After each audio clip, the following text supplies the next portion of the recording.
American farmers aren't quitting. They're dying. We lose more than 300 farmers to suicide every single year in the United States.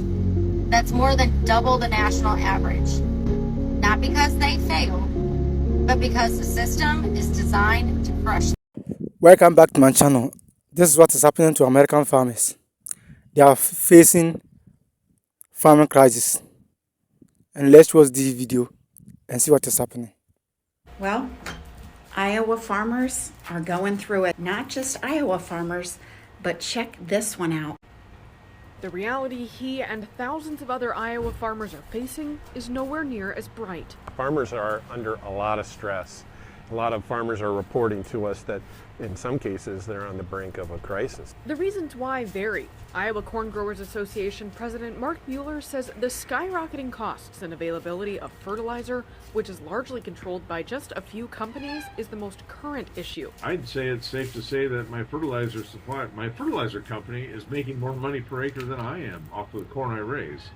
And I'm not even sure I'll be making money on corn this year. But some say it's merely the latest. Ultimately, the problem Fertilizer is up one 77%. They're paying over $5 a gallon for gas. They're in the middle of a trade war.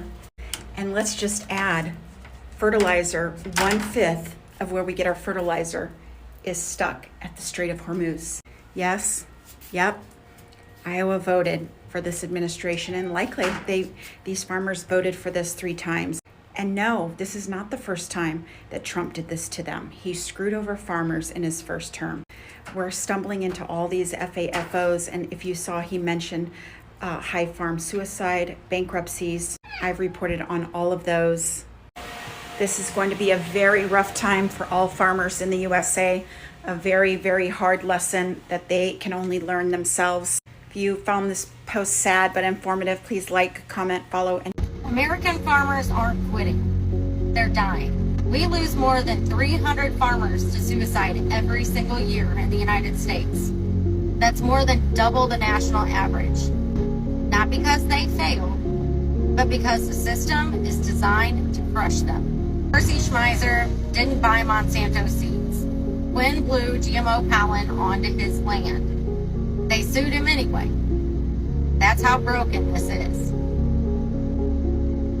You don't even own the food you grow if it's patented. USDA agents raided an Amish farm at gunpoint. Why? Raw milk. The public seed library in Missouri was shut down. Why? No barcodes. You think you're free to farm? Try selling beef without USDA approval. Try saving your seeds. Try skipping vaccines for your livestock. Try doing it your way and watch what happens. This isn't about food safety. It's about control. Control the seeds, control the food, control the food, control the people. And that's exactly what they're doing. Listen to me. Racism is the poison in Arkansas soil. That's right, racism. Last week, hundreds of Arkansas farmers stood in a room and broke down in prayer in front of their elected officials. They weren't praying for rain, guys. They weren't praying for sunshine. They weren't even praying for a bumper crop. They were praying because their farms, their family land, their way of life is collapsing under tariffs and trade wars. And here's the truth.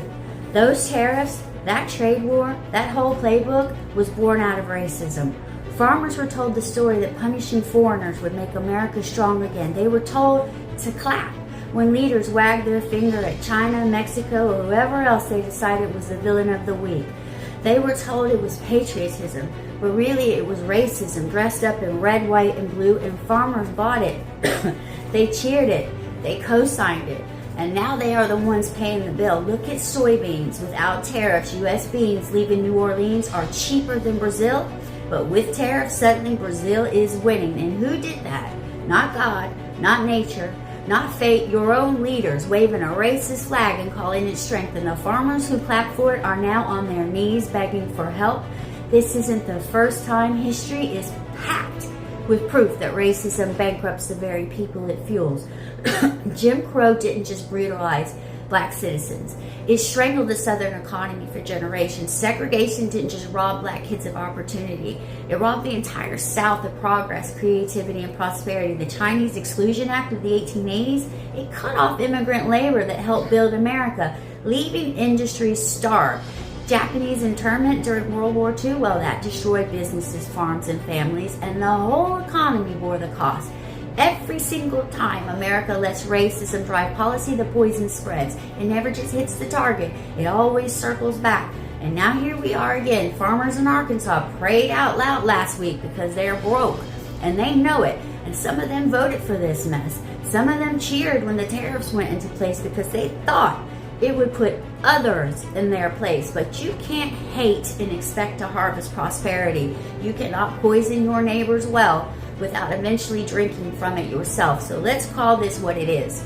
Racism is the poison in your soil. It's why your crops can't compete. It's why your barns are empty. It's why you bowed your head in front of men in suits who don't care about you at all beyond your vote. Racism doesn't just starve the people you think are your enemies. It starves you. Arkansas, this is your wake-up call. You can pray all you want, but you have to face the truth. Nothing changes unless you do. Racism isn't strength, it's weakness. It's not power, it's poison. It's killing your farms, your family, and your future. Please wake up. Oh boy, let's talk about how Trump is screwing the farmers.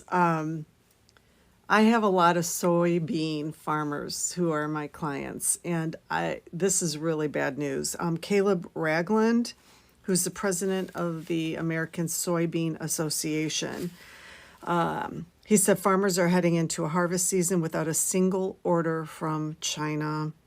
25% of soybean farmers' crops are usually sold to China. The prices of soybeans are down 40% because of what's happening under the Trump administration, and production costs are rising. I'm tying in the Trump administration to this. This Soybean Association president is still speaking up Donald Trump. 500,000 soybean growers in the United States exist and are being severely impacted by this. They're having to now rely on loans to get them through the season. There are 231,000 jobs associated with soybean farming, harvesting, transportation, storage, you name it. And he says the impact on the local rural community that depends on the farmer is going to be severely impacted. South American farmers, soybean farmers, are filling the gap. China is just hop-skipping over the United States, and countries like Brazil have got it completely covered. No wonder Trump is attacking some of these other countries south of us. But then he went on to reiterate that Donald Trump loves farmers and that he supports Trump.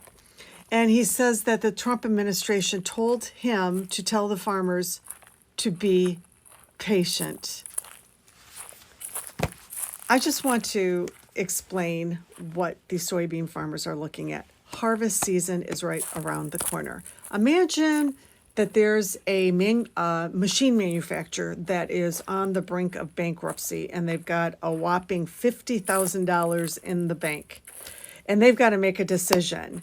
Do we keep hiring people to build this one machine in hopes that we can sell it and make that money back? Do we drain that $50,000 and go into debt, hiring employees, purchasing materials to make it happen, run our facility to make that machine, pay for transportation costs to ship it out in the hopes that we'll have a customer for it? That's what they're facing. They've got to hire H-2A workers, those nasty, nasty brown-skinned people. And I'm being very sarcastic. That's how MAGA looks at them. There's truck drivers that haul the soy. There's storage facilities with silos that store them. The farmer pays to have them stored. They're going to tell them we have no room because we're storing 10,000 other farmers' soy products that are not being sold anywhere. Like, this is so fucking devastating. And when I saw that farmer in, I believe, Arkansas, crying, this is a grown-ass man with gray hair. Donald Trump, we love you. We need your help. This is what MAGA doesn't get. Don't leave a chair, a seat at the table, expecting Donald Trump to come sit down and talk to farmers. He will only sit at the tables that have billionaires and Project 2025 folks. He's only focused on their agenda. And the Project 2025 agenda includes changing the American farming industry that's going to fucking screw every American farmer.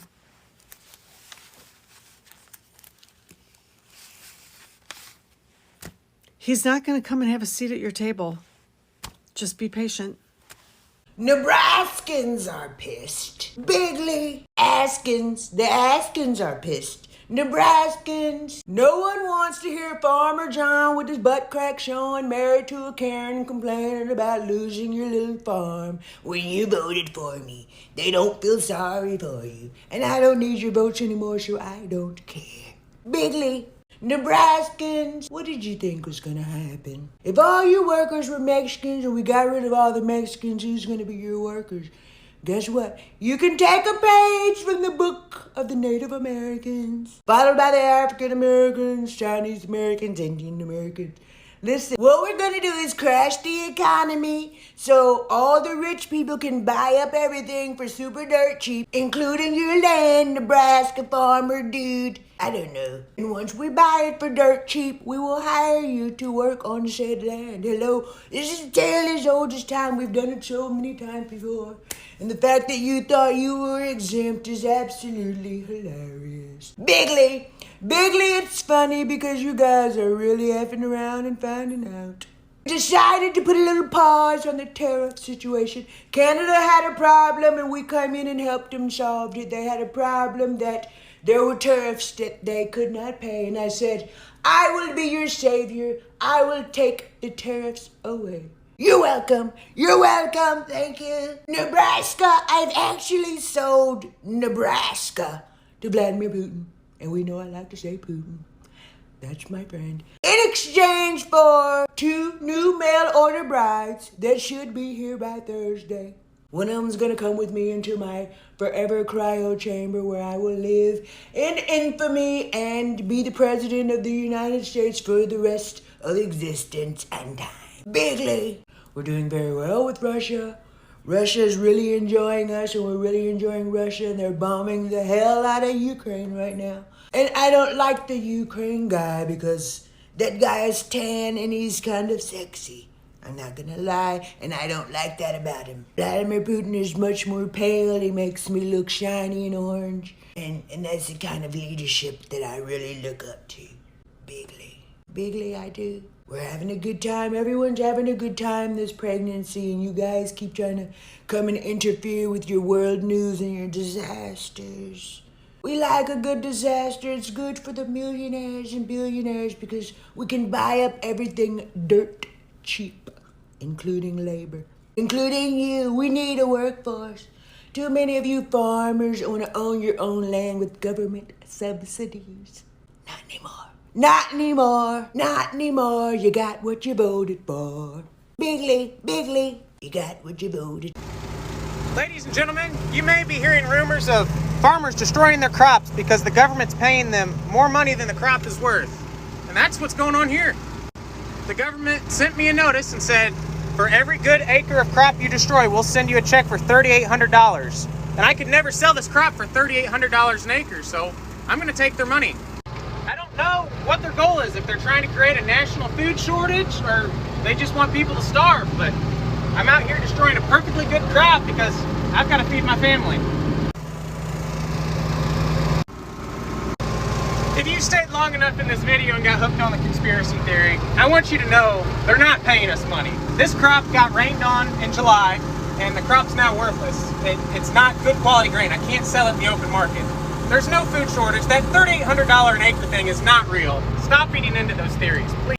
Mr. President, you know I'm not a fan of yours, but the people of Illinois, the farmers of Illinois, need your help. You're headed to China right now, and we need you to end the trade war. You're killing Illinois farmers. You're killing our soybean industry. And we've got to end this, make life easier for our farmers, lower the cost of fertilizer, and the tariffs on everything that helps our farmers get by. Help them out, will you? All of us farmers have officially fucked around, and we have officially found the fuck out now, guys. I am on the verge of bankruptcy. I'm on the verge of tears. Overnight, all of my help fled. My help, out of fear for their safety, their lives, they fled. And now I am left out here standing in my unharvested carrot field. It is January, and I'm in Kansas, and this is when carrot harvest goes in Kansas. This field should be full of workers, but all my workers left. And who the do you think is to blame for that? Every single one of them left.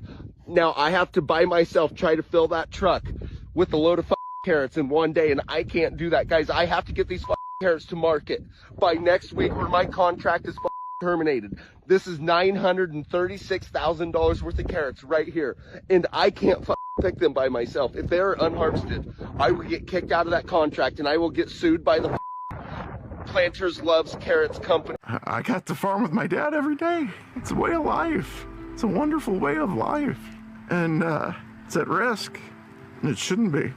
The impact of Trump's tariffs is being felt in the heartland. Soybean farmers here are now suffering economically like they haven't in decades. Right now, we are harvesting soybeans in Marengo, Illinois. My family has been farming since 1846. I'm the 5th generation. We're a grain operation. We grow corn, soybeans. I am a product of the pioneers. It's history. You don't let that go.